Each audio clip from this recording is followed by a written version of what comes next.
Are you finally seeing the same relationship patterns occur over and over again? Is this something that you didn't see until after the divorce?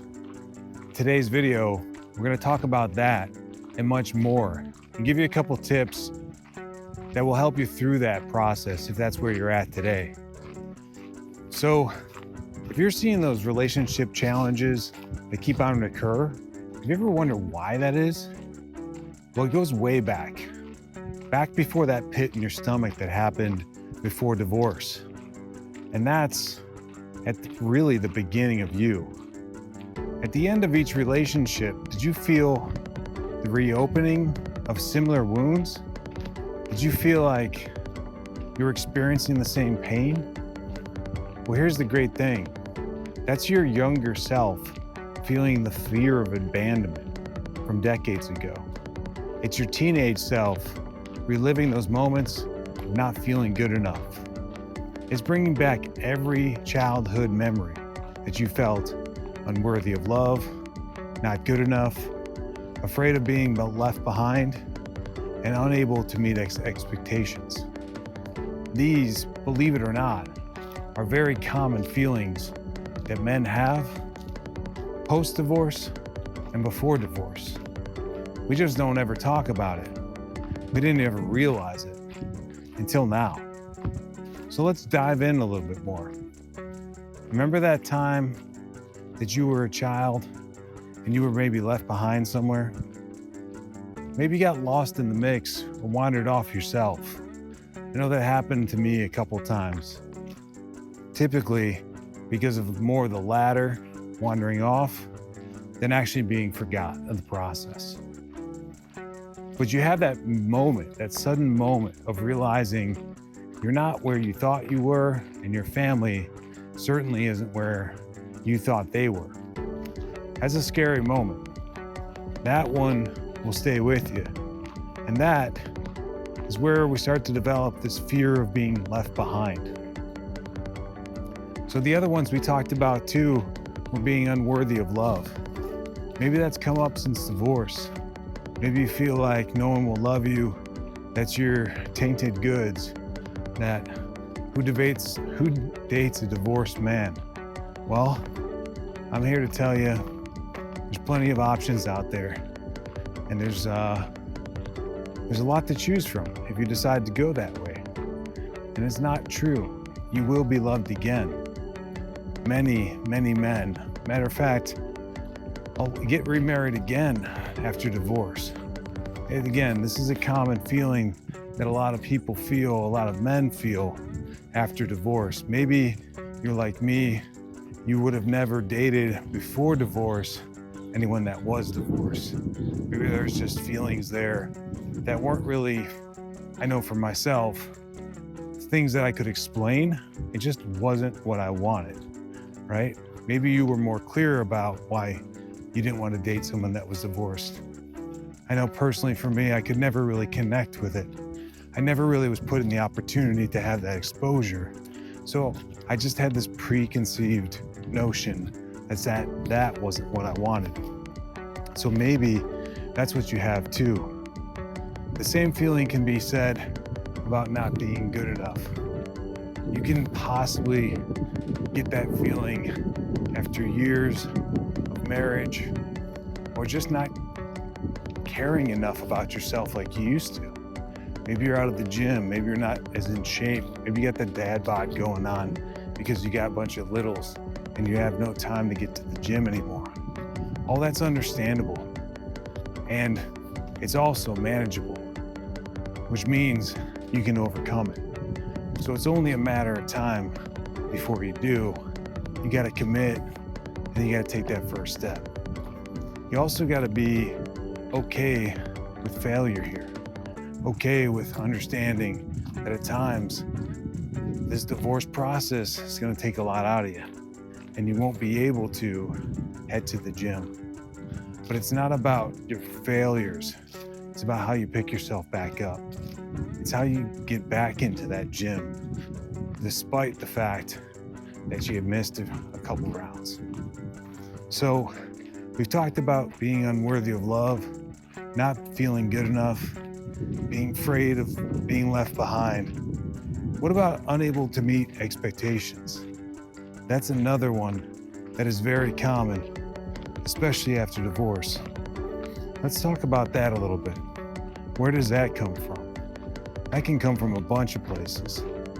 We're raised in a society that teaches us to show up on time, to go to a certain class at a certain time, and do a bunch of things that are routine, rudimentary.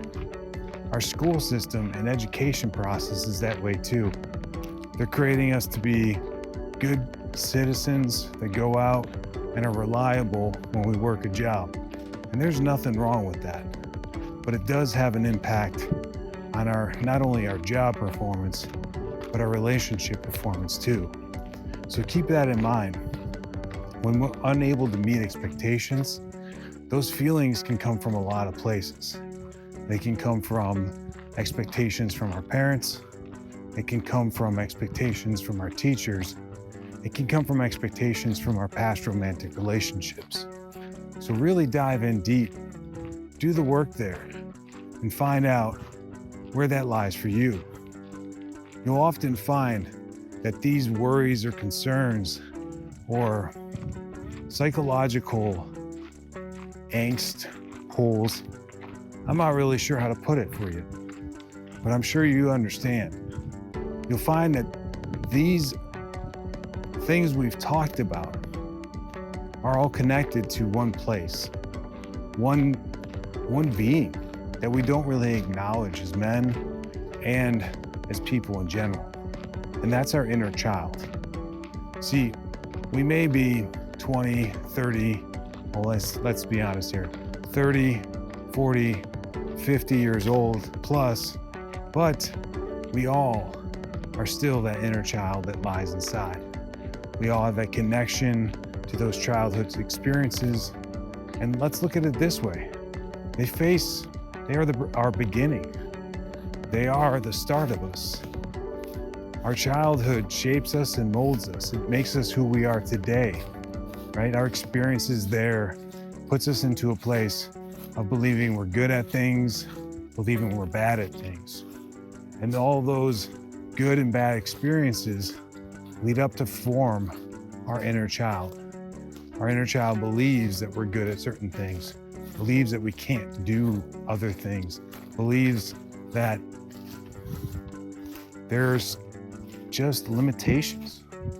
And that's the biggest challenge that we face, is belief in limitations. It's not true. Once you realize that, we start to gain back the power that is sometimes taken from us, or more importantly, that we give away in divorce.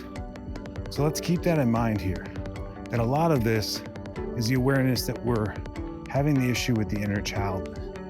And it's a deep, deep healing that needs to occur here. It starts with the acknowledgement of that inner child, the awareness of where those moments came from. And let's just get right into that. During divorce, we have this unique opportunity to recognize our inner child. We get the opportunity to acknowledge and validate those long ignored feelings, ones that we didn't really talk about before. We also, number two, get the opportunity to provide the understanding you needed years ago. So maybe you've been able to connect in your childhood where some of these feelings resided. That first moment, the teacher said something, a family friend pulled you to the side and said something, grabbed you by the scruff of your collar, maybe put the fear of God in you a little bit. If you have that opportunity to connect with those moments, you also have the opportunity to gain a greater vision about the whole thing and tell yourself a different story. Lastly here, a lot of the times in the work that I've done with men is this inner child is something that's handed down generation after generation. It's passed on for quite some time. And that's the powerful work that we can do in divorce. We can take what has been passed down from our parents and their parents, our grandparents, and their great-grandparents. These aren't things that are just typically new experiences. They're typically passed down. This trauma transcends one generation to the next. So are you gonna be the man that bridges that gap? Are you gonna be the man that heals their inner child? Are you gonna be the man that does something different?